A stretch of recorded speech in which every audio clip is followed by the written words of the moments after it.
And Jenny, I know Fiona, we were just chatting before we came on air, Fiona would be of the opinion that perhaps with the exception of Cliona Maloney, there isn't this pool of available talent out there which is simply not being picked. Is that your sense as well, that the squad that we have at the moment is, maybe bar a name or two, pretty much as good as there is?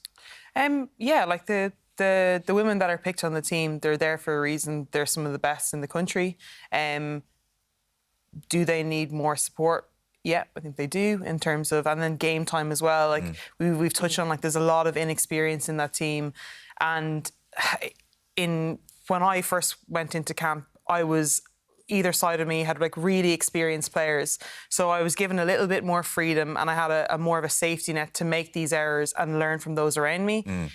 Here, it's much more difficult for players because a lot of them, it's their first Six Nations, a lot of them, it's their first start, and they're looking to the left and the right, and it's the same for the player to the left or the right. Well, we said yesterday, not to repeat myself, average number of caps in this Irish side, 6. You take England, for example, average number of caps, 37. So that's very difficult, especially when things aren't going well, to look around and just see inexperience all around you. That's why I asked the question. Like, a few wiser, older heads in there mightn't hurt. Absolutely. I definitely think it mightn't hurt, but these players kind of made a decision to step away from the game. So the likes of Ciara Griffin, for instance. Ciara Griffin stepped away. She'd probably still be rocking it if things were right. And, you know, Katie O'Dwyer, she spoke about not having that hybrid contract. She would have added a lot as well. I wonder, because you said maybe we're such rigid, because one of the complaints in the Telegraph article was it's full-time or it's nothing. I wonder if at the end of this championship, the RFU, Greg McWilliams, might need to sit down and say, well, look, in a bid to get bit more experience back, we might need to be more flexible.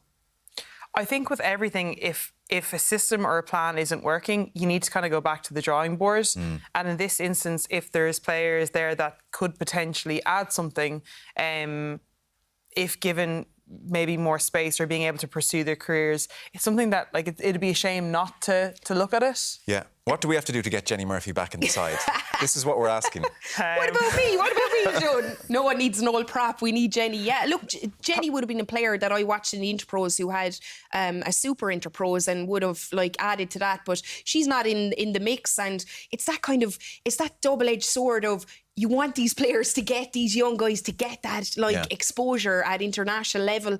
And then the likes of the older players, you want them there around the camp. So it's trying to mix both.